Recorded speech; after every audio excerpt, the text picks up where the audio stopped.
And at number one, Cam, I think you might appreciate this. You're familiar with documentaries, right?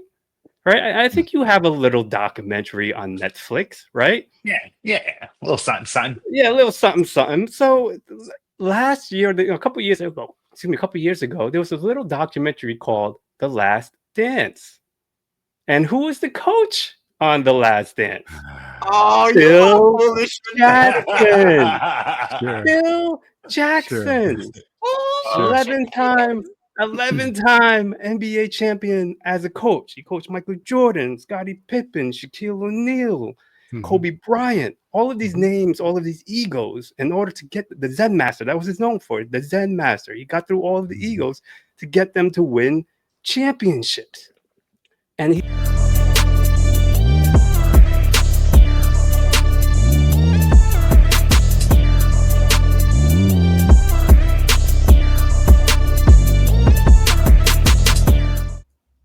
It's your boy, SoSo Juv, and we in the building, and welcome to another episode of the My 5 Cents podcast. Let me go ahead and introduce the cast of characters to my, that way. Oh, it's usually HLS, but he called out sick. He was just sick and tired of being in third place all the time. He was like, yo, I cannot catch another L. Let me call in a substitute. So I'm sure that this substitute's going to do better than HLS, and that is Carl King. Carl King, welcome back, brother.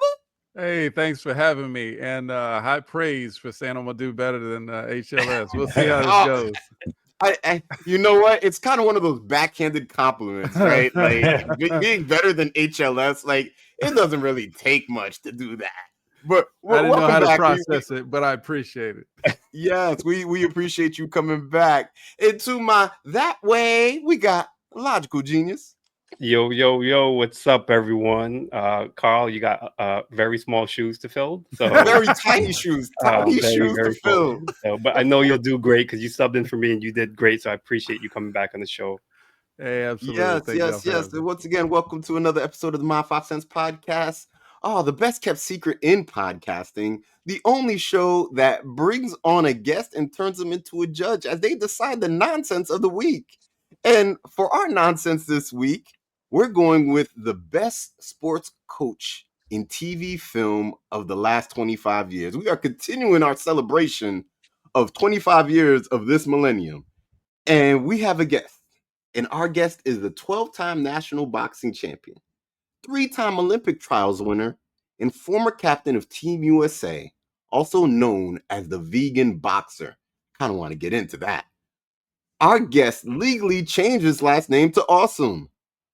His journey began as a bullied, anxious kid walking 6 miles a day to the gym with a $30 MP3 player. After getting suspended from the 2012 Olympic team, he rebuilt his mindset and came back to win nationals 3 years in a row, qualifying for the 2016 Olympics. Our guest is a speaker, stand-up comic, and entrepreneur, using humor to inspire resilience, self-awareness, and growth. He also runs Comics in the Courtyard, a clean comedy pop-up series bringing laughs to gyms and apartment communities across Texas. Please welcome to the My 5 Cents podcast, Cam Awesome. Welcome, Cam. What's up, Wow. Cam? Thanks for having me. I gotta have a better intro than that. That's what I sent over. I gotta do better. Sound pretty good to me. Yeah. I was gonna say, I mean, just a 12-time national boxing Yeah, I champion. know. My goodness. Olympian. I don't have any of that. Yeah, not at all. Not at Mm. all. So, Cam, let me hit you with the icebreaker. All right. What is your superpower and how has it assisted you in your journey? Ooh, my superpower, blind optimism and delusion. Oh, Yeah. okay. Elaborate on this optimism and delusion, please. Oh, I just figured if if I could just if I fail a bunch of times and I can just convince myself to keep going and find a reason on why it didn't happen for me, I'm unstoppable. And I'll eventually become better than everybody else because I'm gonna have more reps than everyone. You're There gonna you outwork go. me. You're gonna outthink me. I don't gotta be that smart, but I'm not gonna stop. Not gonna that relentlessness. So with that, I saw in your bio and it talked about the suspension piece. And I think the biggest thing about your bio that made me go, is you rebuilt your mindset. It wasn't you changed it, you rebuilt it. Can you talk about that process of rebuilding a mindset? Yeah. So before the 2012 Olympics, I was like very cocky. I would dance in the ring. I'd flip in the ring. I wore capes. And then after I got suspended, because I really believed in myself, and that's why I did all the dancing. I used to think sportsmanship was only because you weren't sure you were going to win, but like I knew I was going to win, so I'm a dance. And Screw being nice. I'm gonna kick your ass. Yeah. and Dance then on you. I got kicked off the Olympic team for not sending in my drug testing paperwork. Left the country and didn't tell. It wasn't even a real offense. It was after Lance Armstrong went on Oprah, and they cracked down on athletes for silliness. But I got kicked off the Olympic team in 2012, and I lost my athlete privilege, which meant like you get special treat, you date out of your league, you get opportunities that you're not supposed to get just because you're really good at the sport. And the second you're forced in retirement, nobody cares. Remember in high school, the star sports player, he's supposed to get suspended, but he didn't because they had a game that day. Yeah. Yeah. Oh, That he missed class, but it was still okay. that doesn't change into adulthood. Like you still get that special treatment. And I lost that in 2012. And I was like, oh, I had the opportunity to return to boxing after a year, but this time I was going to market myself differently. So I legally changed my last name to Awesome. And I built myself as a brand and as an entertainer, not as a boxer. Because if boxing was ever taken from me, I still have who I am. So Ooh, smart. that's what, Nice. and cool thing about you when you legally change your name, you get to reintroduce yourself to everyone you know. And with that, you set your new boundaries, your new expectations, and what you will and will not tolerate. There you go. Okay. Nice. Yeah. If you Get in keep there, people in logical. check, then you gotta change your name and get them in check, right? Yeah. And it was good for a rebrand. Nice. Let me ask you this, Camp. Like, was boxing your first love? Was that why you got into boxing? Oh, nah, I don't even like boxing. It was just the only thing I really found I was good at. I joined the gym dealing with bullying at 16, and I'm very big on systems, and I figured out the scoring system pretty easily. If you hit me, you get a point. If I hit you, I get a point. I just won't let you hit me. Yeah, that so I just ran I would run for my opponents until they got tired. And that's why I fought in the biggest weight class. That was my whole boxing style is just not get hit. And I realized pretty early on, like, oh, I can become number one in the country. And I did within 2 years. And after I won my fourth national championship, I had this revelation. Like, if you have an associate's degree and I have a national championship and we apply for a marketing job, who do you think is going to get it? So let me then you. I was looking at your you had 400 wins. Is that right? 400 Yeah, wins, about 380. 380, Yeah, and like about 39 losses, right? 39 Which is losses an exactly. amazing record, right? How the Very good hell did you ratio. get into 300 plus 380 400 fights? Like you were like after the first 100, I'm like, yeah, I could still hang around from the 300. Like, what was that mindset? Because you have to have a pretty insane mindset to get into the ring 400, 500 plus times. Funny story. I won my first fight. I never made a team before, so it was like I won something, and after winning, I thought I was so good. I went to go fight a dude with like 50 fights on my second fight, and everyone's like, "You're not going to win." I was like, "I'm pretty sure I'm going to win," and I did not win. It wasn't even close. And I realized, like, if boxer A has 100 boxing matches and boxer B has 3 boxing matches, who would you bet to win? Yeah. Yeah. You don't even Boxer. need to know their record. It could be 5 wins and 95 losses. So my thought process was, I don't care about my record. I'm fighting everybody. And after 100 fights, I'm going to have more fights than everyone. And then fighting is going to be a lot easier. Sure. But in the process of that, aren't you risking going lower on cards and getting matched up with people that can beat you up, and then you lose, and then there's some type of a So like what we fight in smoke, where it's called smoker shows. Mhm. It's like a one night pop up event where boxers go to gain experience. Okay. Like you just get a trophy, Sure. but there's no ranking points or anything. So Okay. those were the fights I would fight in, and I would go Mm. fight the #1 guy in the country in his hometown, in his backyard, by Mhm. myself. Because I'm like, cool, you might beat me this time, but I'm gonna figure you out. Mhm. And I I was pretty good, and I understood the scoring system, so I didn't get hit at all. It was boring fights, but I knew how to win. Like one of the things I would do is if you threw a hook, instead of blocking it, I would duck under you, twist your hips, and turn you around, and lightly hump you from behind. What? Okay. Here's why the This ref is like will some break us. Michael Beasley fucking. This is some. Here's why the ref will break us apart and Yeah. then warn you for turning your back to the action. If I Ah. can do that to you 3 times in a round, you lose a point. I won the round. I learned how to milk the scoring system. I've watched some Yeah, Ben gaming with this stuff. See, have you followed this fighter Ben Whitaker from the UK? He Yeah. you know, very flamboyant, a lot of dancing and like you said, some razzle dazzle and some stuff like that. But he's done a few of those things on some of his reels, twisting people around. They get in trouble. He's in their head, and it's a Yeah. problem. Yeah. And I love what he's doing because you know his name. Mhm. Yeah. Yeah. True. People, True story. boxers forget that they're entertainment. That's your job, is to be entertaining. Like, Very Wow. true. that's So what my problem with the NFL. When you score, you can't do a 90 Celebration. second celebration. Yeah. Like, nah, I miss end zone Entertainment. celebrations. Yeah. Yeah. If you don't want them to dance, don't let them score on you. There you go. you had mentioned that you don't really even like boxing. Do you follow the sport? Who would you consider to be the most entertaining out there?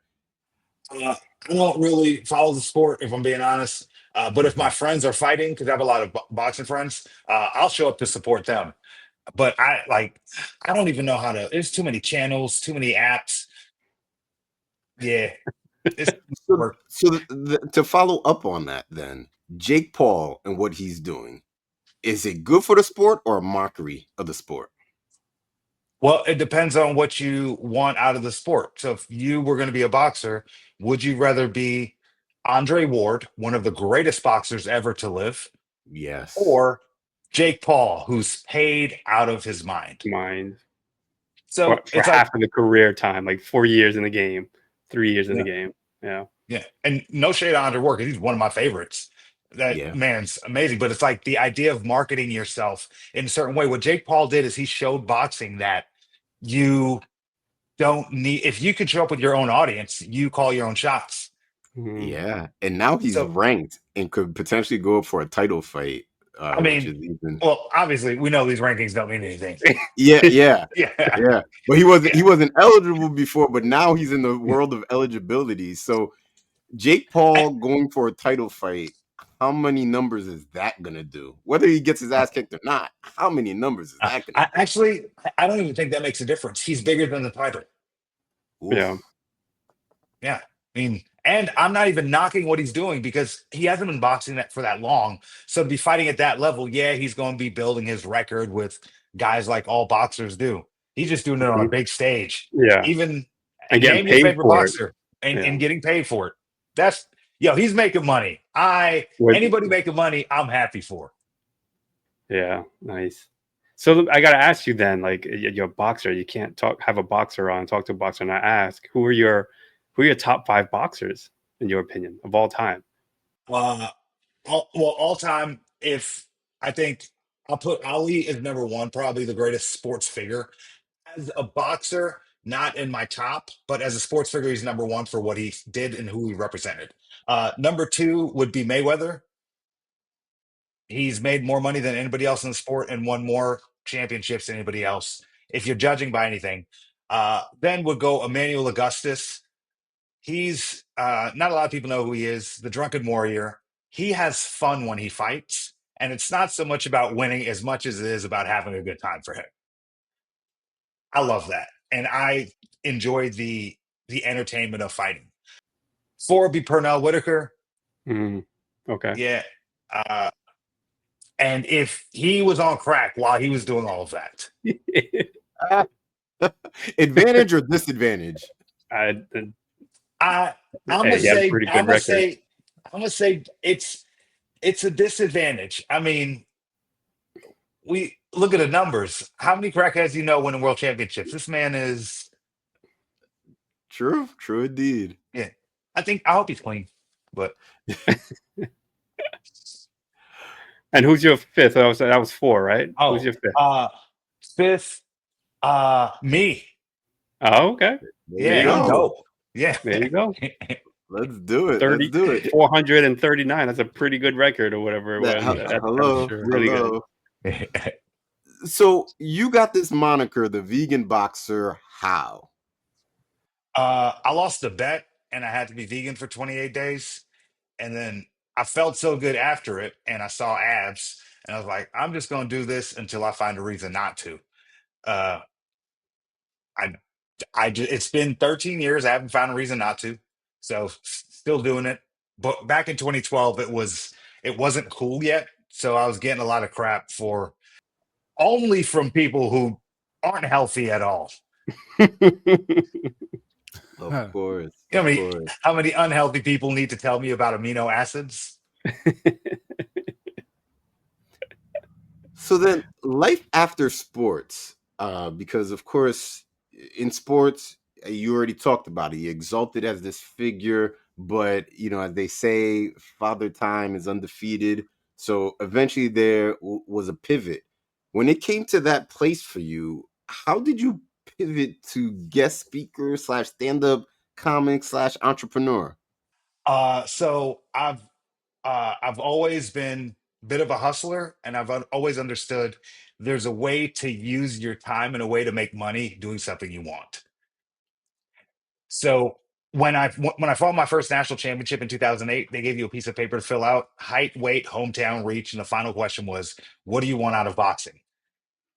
My answer is still up there to this day, and that answer was to be a good role model and to have my own TV show, because it was 2008 and everybody was getting their own reality shows. And I thought if I would just be good enough at boxing, I'd get my own TV show. But I wanted to be a performer. So 2012, when I got kicked off the Olympic team, I realized I did all this boxing and no performing. And I didn't really know how to get into it. So I went to open mic night and I started doing stand up and fell in love with that. So when I returned to boxing, let's say I went to go fight in Detroit, I would hit up the Funny Bone in Detroit or whatever comedy club in Detroit and perform there that weekend. And I was performing around the country. 2016, I fought in the Olympic trials and I performed at the Laugh Factory in the same casino that same week, Ah, because it wasn't about boxing for me anymore. I'm trying to brand myself as something bigger than an athlete. So I got involved in boxing because of bullying, and I would go back to schools to talk about bullying because that was important to me. And I started doing stand up for the students. And I realized that there's a genre. So I've been doing school assemblies. What I do is an hour comedy show, storytelling. All the stories have jokes, morals, and messages. But I bring humor to students and teach them lessons in a way they would not otherwise learn. And if they don't laugh, you punch them, right? Oh yeah, Bringing that to boxing. Well, that's interesting. Do people like when people like knowing your personality, what you are? You're very, you're the comedian side of your shows. You're funny, lighthearted. Do people find it hard to believe that when you say you're like a boxer or a former fighter? Like, because usually fighters have this demeanor about them, right? They have to be tough guy like all the time. So you don't really see, and I'm sure there's probably funny boxers and funny fighters out there, but they don't really show that side of them because they're in the fight business and they want that intimidation factor. What's the reception for you, like when you tell people that you're a boxer and then they see your personality? I'm me everywhere. So like in the boxing gyms, there'd be dudes who are about that life. I've never been about that life. I don't pretend to be. I'm just a happy guy. I'm just looking for joy in life. I just want to be happy. But people don't. People think that's why I don't like boxing movies. it's because everyone is like a boxer has to be angry or a criminal or violent. Yeah. Like, no, you could just be athletic. Yeah. So in every picture you could find on me on the internet, I do a goofy thumbs up just so people could know you don't have to be tough or look tough to actually be tough. Because once you find out all the people who can kill you with their hands are the kindest people in the world, Mm. you realize all those people who are walking around acting tough, they're not really tough. Well, I mean, that's what I love about Ali. Like every picture of him is him smiling, goofing off, joking, and the only serious pictures of him are oftentimes when he's like posing to be serious. Like, and you know it's a front, it's an act. But the dude could take you apart piece by piece, but had no need to prove it. And to your point, like you said, he lost his whole career putting it on the line for something he believed in, literally lost everything, came back, same smile, same person, was true to, everything that he said he believed in. And this is why he's the GOAT. And we are about to put Cam in GOAT status on the My 5 Cents podcast as we transition to the next part of our program. And we are going over the topic of best sports coach in TV film of the last 25 years. Logical Genius, can you explain to Cam what is going to happen next? All right, Cam, you've kind of established with our audience your expertise, your knowledge, your experience. So now you have the credibility for the audience. So now what we're going to do, SoSo Juv, Carl, and myself are going to present to you our 5 cents or list of the best sports coaches in movies or television over the last 25 years. From these lists, you get to decide who's in third place. We don't care about second place. And then you get to decide which one of us has the best list. So, Cam, as you mentioned before, you figured out boxing, right? It's just, as long as the guy doesn't hit me, I win, right? Yeah. So I'm going to explain to you the criteria for judging on this show. And that criteria is there is no criteria. Nada. You might choose me because my list has the best story behind it. You might choose me because as a former vegan for 25 days and now a vegetarian, my list is the healthiest list. And you might choose me because not a boxing coach, but a coach. Oh, here you go. The criteria is completely up to you. But what you have to decide right now, Cam, is whose list do you want to hear from first? I'll go Carl. Okay. Great choice, man. I couldn't. Small shoes, Okay. Carl. Small shoes. Remember that. Small, very small shoes to fill. Hey, well, if the expectation is that low, listen, I can't lose. Even if I lose, hey, I'm gonna go first. Okay, so first for me, and I'm going from top, the best to the bottom up. 5, 4, okay, 3, 2, bottom 1. up. All right, 5, 4, 3, 2, fine. 1. All right, so number 5 for me is Miranda Priestley. She was not a sports coach. She was a business coach and coached someone. Hey, the list that you all said was coach, right? So Miranda Priestley, aggressive, brutally honest, but very truthful with a piercing insight about the industry, about the life, and about what her mentee needed to know. Number 4, I would say Rocky Balboa, because for one, he got his butt beat multiple times. And, but also he let his mentee get whooped up on. And had some his mentee had some major life issues. So I'm gonna have to put him at number 4. But at the end of the day, the man he coached pulled through and was victorious. Number 3, just because everybody knows him and just from his name, it's not Mr. Miyagi, but it's Mr. Miyagi adjacent Mr. Han, which was the great Jackie Chan in Karate Kid. Okay. The reboot. I couldn't do the 40-year-old. Nah, that's That's out of the criteria. criteria I'm is not even 25 sure years, number right? 5 You is might have been criteria, but I can't wait to disqualified. talk about it. So number 2 for me is Coach Carter because he was real and because he inspired. I mean, no list would be complete. So I'm just going to tell you, Cam, if anybody has a lack of Coach Carter, they're automatically disqualified. In my book, it's you're the judge, but in my book, so leading Coach the Carter, witness. All right, okay. Absolutely. Hey, and then number 1 for me, King Richard Williams. He was in a film, right? A man that looks at 2 completely different human beings and says, "You are going to be the greatest in the world." And then they become literally the greatest in the world. The crop of black tennis players now coming up are a direct result of King Richard. I'm out. Interesting. That's better than HLS. But maybe. Cam, who do you want to hear from next? I'd like to hear from you. Okay, in the building. And this is my 5 cents on the best sports coach in TV film of the last 25 years. So once again, in my little prelude, I said the story matters when it comes to coaching because you have to have experience when it comes to mentoring and coaching. So at number 5, I also went the Karate Kid route, but I went with Sensei Lawrence from Cobra Kai. What a great story of redemption.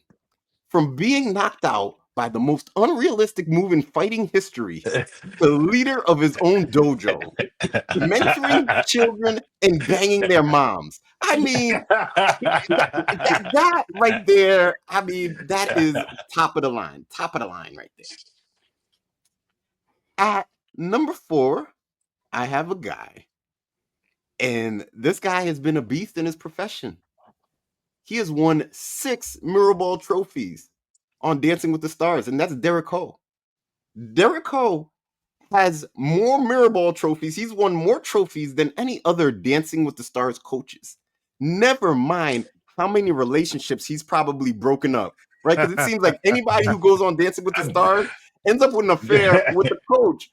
Derek, he is definitely top 5 Derek, material. he's slaying. I'm sure he's slaying. He is slaying. Yeah. He slayed Nicole Scherzinger from the Pussycat Dolls. He slayed that thing. I'm sure of it. I wasn't there. Allegedly. This is all allegedly. Oh man. This is where it got tough for me because there were so many people on the list that I wanted to put, but I just can't leave Herman Boone out from Remember the Titans. He battles the devil's greatest weapon, which is racism. A great line. Attitude reflects leadership, Captain. And that stuck with me. So I had to put Kurt Herman from Remember the Titans on there. Now, for number 2, this wasn't because Carl King said that we needed it on his list, but I mean, both at number 2? He's on the list. Coach Carter is at number 2. And the reason being is in daytime, I'm in the education field, and we need more coaches who value their players' education. And the fact that he went about his business the way that he did, number 2, Coach Carter. And at number 1, this is a family favorite. And by family, I say myself and HLS. And he has the moniker, Clear Eyes, Full Hearts, Can't Lose. And that's Eric Taylor from Friday Night Lights. Oh my God, I knew this was coming. Friday Night Lights, Coach Eric Taylor. There's no way that I could have left him off Maybe if HLS was on, maybe I'd let him have it. But no, that show was such a great show. Eric Taylor, I felt like he was America's coach during that run right there. So that is my 5 cents on the topic. Up next, Cam, is you're going to hear a dissertation about coaching, and it's going to put you to Oh sleep. So my get your God. pillow ready for the Yeah, logical genius. Cam, I apologize for my colleagues. You're going to hear the genius of this list, right? So, how do you define best coach, right? Best is subjective, right? And to me, a coach inspires both coaches in life and in the sport, right?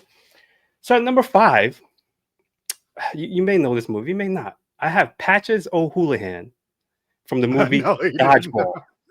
With one of the best lines in the movie of all time, one of the most inspirational lines of all time. If you can dodge a wrench, you can dodge a dodgeball. He took a bunch of losers, literal losers, and had them win a dodgeball Oh my contest God. championship. I mean, come on. You can't get better coaching than that, right? That's just amazing coaching. At number 4, I think you will appreciate this being a former fighter yourself. And SoSo Juv had him on the list, but I had him at number 4. I had Johnny Lawrence from Cobra Kai. Strike first, strike hard, no mercy, right? I mean, the guy was tough and loving at the same time. You know, you can tell that at being the tough guy, the machismo, like he couldn't get that out of him, right? He was a big fan of the 80s, but then he also cared about his students, right? So he wanted the best for them. At number 3, I have Coach Carter. Right, I agree with Carl. I agree with Sosu. You cannot have a best coaches list without having Coach Carter. Right? Yeah, he taught lessons again off the court about suspending his team for the grades, and then he was a great coach on the court, and he had that authoritative voice and figure. And you listen because Sam Jackson has that voice. You have to listen, and you need that in a coach. You need that persuasion. At number 2, I have also Herman Boone from Remember the Titans. And the reason why is because of that movie, right? It was the concept of the movie was this culture, this racial divide between black students and white students, as black athletes and white athletes, right? And that's tough for any coach to navigate, right? Not only the racism aspect, you have teenagers with their egos and testosterones, and it's a sport that oozes machismo, right? That forces that out of them. So for him to go through all of that, and then at the end of it, win a state championship shows his level of greatness as a coach.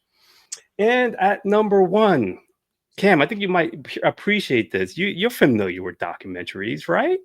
Right? I think you have a little documentary on Netflix, right? Yeah. A little something. Yeah, a little something, something. So last year, a couple years ago, there was a little documentary called The Last Dance. And who was the coach on The Last Dance? Oh, Bill you're foolish. Jackson. Sure. Bill Jackson. Oh, 11-time NBA champion as a coach. He coached Michael Jordan, Scottie Pippen, Shaquille O'Neal, Kobe Bryant. All of these names, all of these egos, in order to get the Zen Master. That was his known for, the Zen Master. He got through all of the egos to get them to win championships. And he's basically, arguably, if not the best basketball coach of all time. So you can't get a better coach than Phil Jackson. Cam, and that is my list. Ooh, Cam. Ooh. Okay. Nicely done. What I tell you, you have a decision, boy. You have a decision to make. So what's going to happen next is next week, we're going to talk about it. We're going to go through a little cross-examination, and then you get to decide who is our third place loser and who is the victor for this topic. So until then, this is our 5 cents. Peace. Peace out.